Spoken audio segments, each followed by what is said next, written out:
Da-da-da-da-da-da-da-da.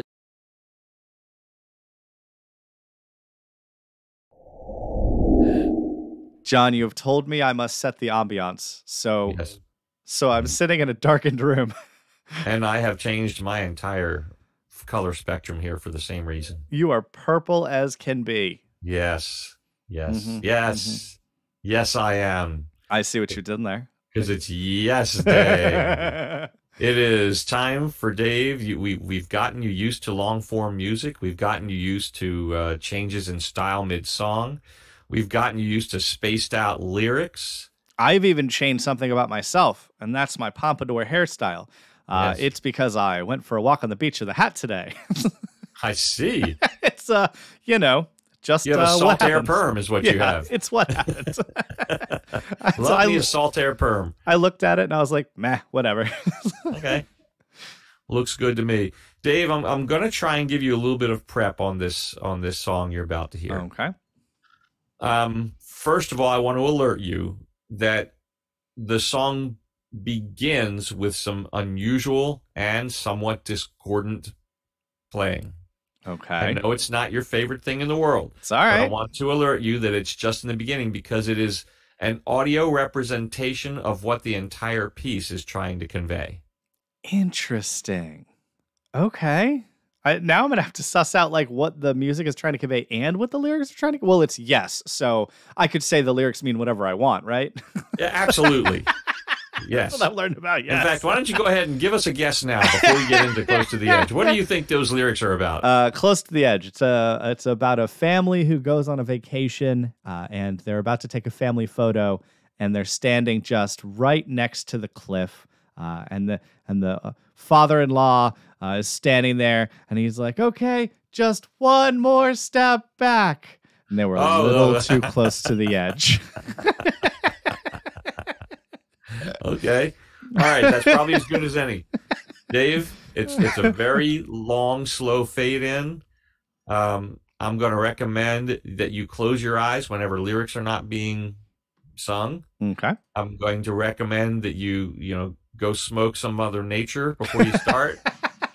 I'm drinking a very herbal tea, if that counts. There's a lot counts today. There's a lot of ginger root and dandelions and all sorts of stuff in here, and I definitely put too much in my loose leaf tea, and it is spicy with the ginger. I'll tell you what might help. Get a straw and snort that sucker. All right, 18 minutes and 42 seconds. This is a serious song. Here we go. It's an epic. Oh, you weren't kidding about a slow start. I'll turn my headphones up anyway. Sound like I'm sitting in a forest next to a river. Exactly. Does that not remind you of a certain 2112? Yeah.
You weren't kidding.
All right, I'll rewind it just a second so we can start the lyrics again. But man, that was a lot so far.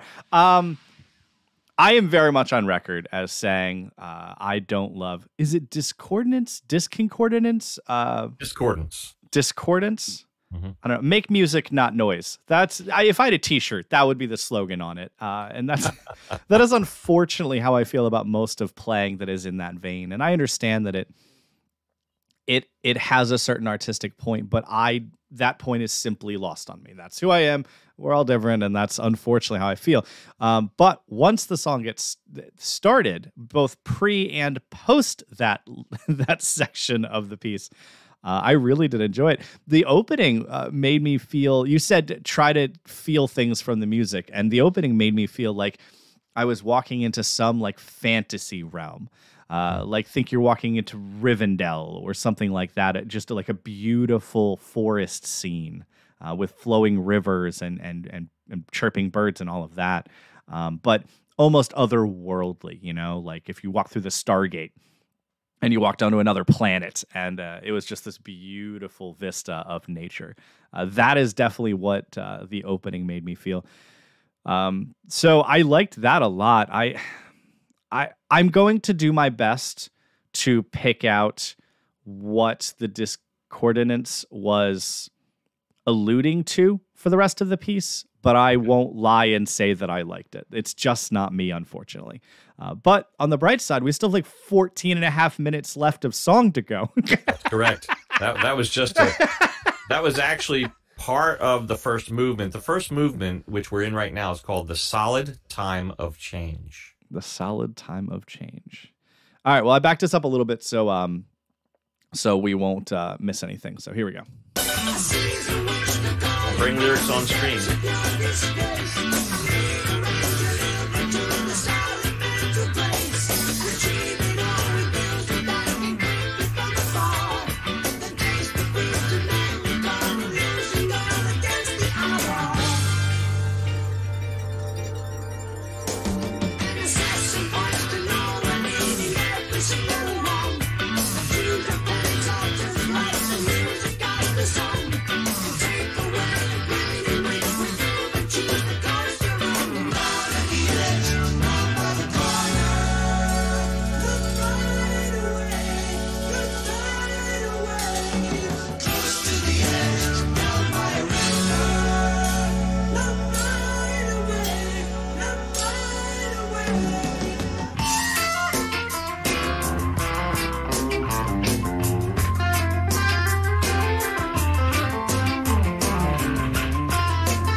We're in the second movement called Total Mass Retain.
We now enter the third movement. I get up, I get down. All right, I'll pause it for a second here then. Man, there's a lot of really fun imagery in this. I can't pick out an overarching theme outside of the chorus so far, but I do really love a whole lot of the turn of phrases that we've come upon, and I think one of my favorites so far is actually one of the first. When he was talking about the beauty of the sun. I don't remember exactly how the line goes, but it was something like the beauty of the sun is eclipsed by a dewdrop. And I take a lot of walks with my dog, on the beach or wherever if we go hiking. And if there's one thing that I've learned that is a huge difference between how much I love going out and taking a walk and looking at sights and how much my dog loves going out, taking a walk and looking at sights. Yeah. It's the difference comes when we stop. So when we're on the move, he's running around, he's sniffing, he's, super into it. He's chasing squirrels and chipmunks and they're yelling at him in trees. That damn whippersnapper's chasing him up trees and, he's having a blast and I'm enjoying the journey. But then we reach the peak or we, reach a spot on the beach. I really like the view, the roll of the waves right there upon the sand. And I stop and enjoy the view and he hates it. Mm-hmm. And I think when you hear a turn of phrase like that, it is so interesting to me because you think of all the beauty that the sun gives us, especially in the evening and the morning, to me is the most beautiful when it's not harsh, it's not glaring, but it's just lighting everything. It's bathing everything in this beautiful, different hues of color. And to me, you stop and you enjoy that. And it's so gorgeous. But oftentimes I think it's so powerful that it can overwhelm the small views, sitting down and just seeing one drop of dew on a blade of grass and the beauty that is there in that tiny little moment. And there's so much of that's going on in this song. And so I really appreciate the imagery that we're seeing so often in these different turn of phrases. Anytime you see a good lyricist, I really think what they do is they just spend a lot of time with their mouths shut and their eyes and ears open. And that, to me, is what's being displayed right here. So there's some more I have to say about it, but honestly, I just want to keep listening to it right now. So Okay. we'll get there. All right, back it up so you get the... Oh, good call.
We've moved to a symphony.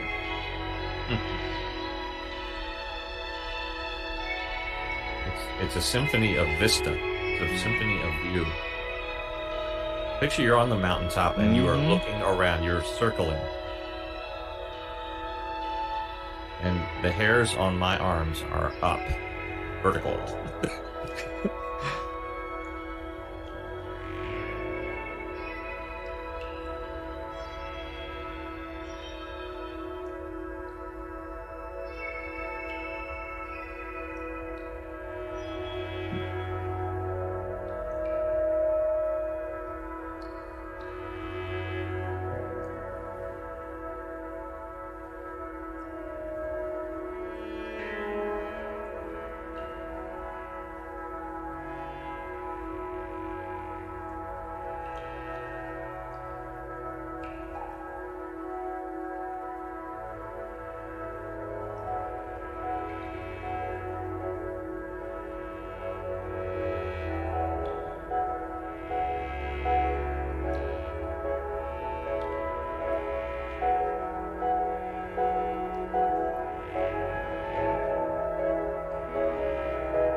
We're now in the fourth section, Seasons of Man.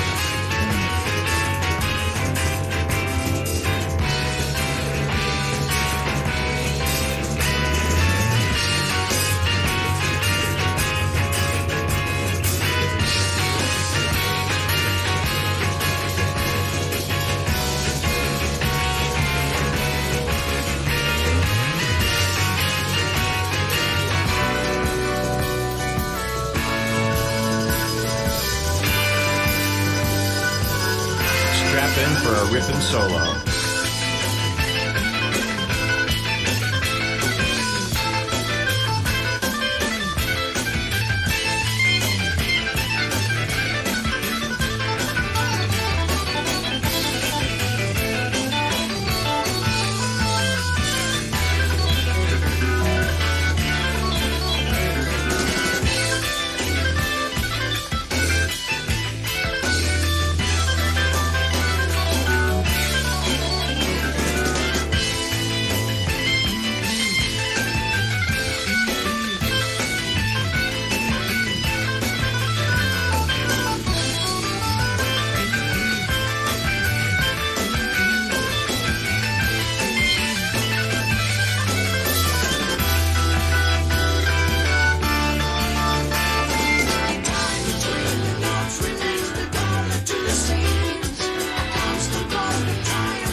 That's a ride, man. That's a ride. Yeah. Yeah, that's an understatement.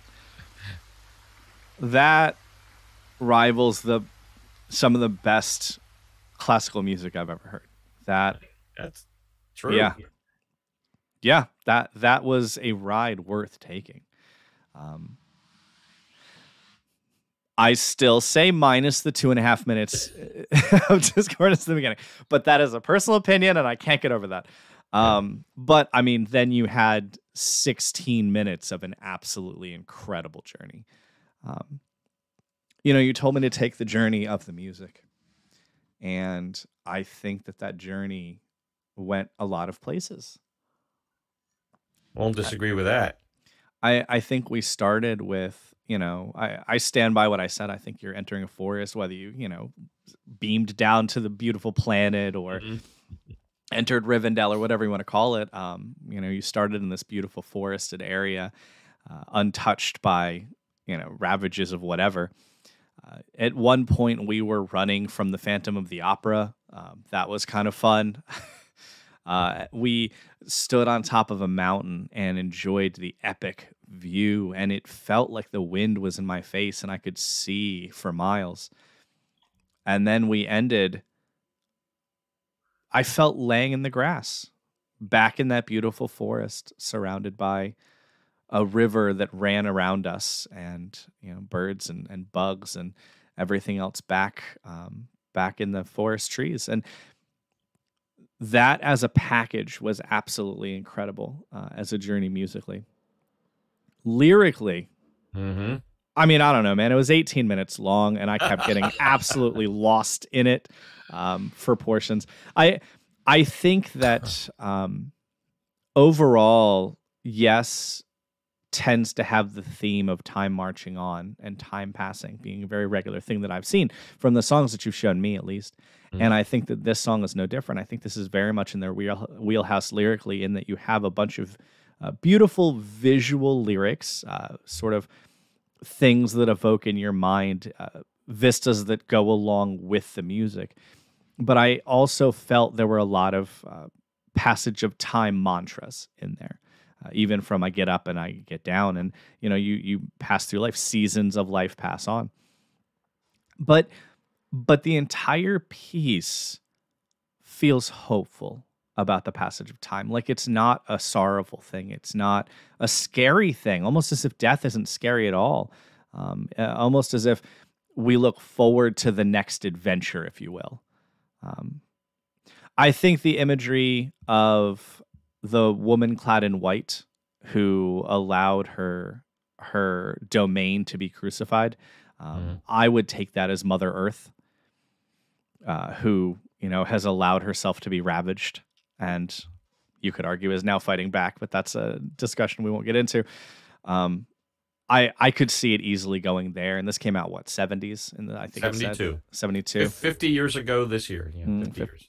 Whew, that means did they actually go out and, because I guess you couldn't just pull up libraries on the internet of all these sound effects. Did someone, I guess a Foley artist was out in the forest and in a cave getting drips. And their producer, Eddie Offord, was the guy who was taking care of that stuff, yes. Good for him. Good for him. That was well produced. It was extremely well produced. The number of little extras in there always make me super happy. I liked at one point that we felt like we were on a mountain, and yet there might be a cave behind us with a slow drip going on. It was so subtle, but it was so well done. And the drip had the sound of the echo, like it was being reverberated inside of a large space, a large hardened space like a cave. And so I really did appreciate that little audio nugget of candy in there. There was a lot of that going on in there. A lot of different instrumentation, some change-ups that were shocking and surprising, but at the same time, always fit. It never felt like it didn't lead into the next movement. Right. Overall, I mean, outside of the 2.5 minutes that I freely admit I'm not a fan of, I have nothing but praise for this song. That was an incredible ride, and I don't think that I would have enjoyed it nearly as much if we hadn't spent the last 8 months or something listening to other large pieces to slowly get me to the point of the appreciation I now have for pieces like this. Yeah. I think you did a good job nailing kind of the meaning and the impetus, behind the song. The discordance in the beginning is, from my opinion, and little bits that I've read over time, almost creation. So Okay. there's the confusion of atoms and and everything coming together to form the earth in the first place, which I is will why say, it's discordant. well, and as soon as the discordance ended, it ended with a bang because it ended with a very punchy, start into the rest of the song. So that would actually sort of make sense, I guess. The universe coalesces and then a big bang happens, and here we are. That would be the point there, and you're right. I mean, there were lines which I thought you'd pick up on. For example, how many millions do we deceive each day? Oh, tons. Yeah. John Anderson is no fan of organized religion. We share that, to say it gently.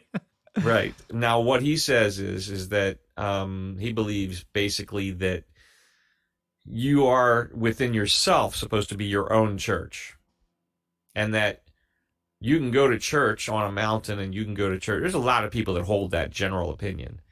That's kind of what he was doing in parts of the song is, when things got stressful, he would go to church. So lyrically, there's a lot up for grabs. There's a lot you could, obviously you could take one way or t'other, but yeah, I mean, I do think that makes a lot of sense, and yeah. I am definitely most at peace when I take the time to just be and then look around at what is around. I I think I might have mentioned this in another video. I've been doing a weird thing lately where I try to talk to a random stranger every day. Oh, wow. And I did it yesterday. I missed. I got busy during the day, and it's my fault. I didn't make time for it. But it ended up happening by happenstance, actually, thanks to thanks to Neelix, wherever he is back on the side. He's napping right behind me. We were on our beach walk last night. I went out to go see the the lunar eclipse. And that tells you exactly the day that this video was recorded. The morning after the lunar eclipse. So I was out pretty late, and I I was walking along the beach here in New Hampshire, and a lot of seaweed washes up on the beach. And so Neelix goes and he sniffs the seaweed. Sometimes he pees on the seaweed. And he went over to sniff what I thought was a pile of seaweed. It was a dude who immediately sat up, and I apologize profusely. Like I try to be very careful about, making sure my dog doesn't go bother people, but both of us thought he was seaweed until he sat up suddenly in the dark. But he was a cool dude. We ended up hanging out for almost 45 minutes and just chatting. And what I continually have found doing this is that the average person is kind, is caring, wants the best for those around them. Even if they're going through something tough, they're still generally just nice. Yeah. Despite what the internet and all news media will tell you every day of your life, if you just go talk to random people, they're just people. They're nice. All right, Dave, you've pointed back to another lyric from that song. And I love this lyric because I think it's as timely today. Here we are, 50 years later. It's like, did this just come out? It's this one. I crucified my hate and held the word within my hand. So, I mean, crucified my hate. First of all, there's a guy acknowledging he had hate to begin with. We need to start there. But to crucify it, in other words, to do away with it, and then to hold the word within my hand. In other words, be present and be there with the person at the moment. And if your hate is gone and you're there present with the moment, how can you do anything but love? How can you do anything but be kind? Yeah. Oh, yeah. I stood there for half hour, 45 minutes, just chatting with Max as we watched this lunar eclipse. And he was a complete stranger in the dark. If I passed him today on my walk, I wouldn't have known because we were strangers in the dark, just having a moment of togetherness. And I think there's a real beauty in that. it's hard to hate them when them becomes real. Right. I've said that for years. It's easier to hate a people group than it is to hate a person. Super easy when you just give a giant label, but when you start talking to individuals, it's a lot harder to hate. So I just want to encourage you. This song was great, and if you believe in the message at all, or just sometimes get frustrated with people, as I do, I get it. Go out there. Just start talking to random strangers, and it's incredible how kind the average person actually is.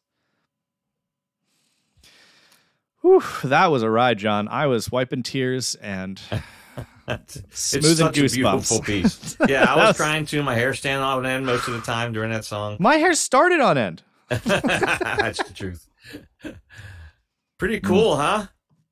Pretty cool indeed. I think that is not the kind of emotional journey I can go on a regular basis. I don't have it in me. I hear you. Man, that is the kind of emotional journey I will be going on again at some point. So yeah, definitely incredible. As has been asked in one of our Q&A videos, do I have other playlists? The answer is yes. I've started a new one. Oh. This song is going on my stop what you're doing and pay attention. Yeah, that's where this song's going. My stop what you're doing and pay attention playlist. It's not one that would be put on regularly, but it is one that every now and then is healing for the soul.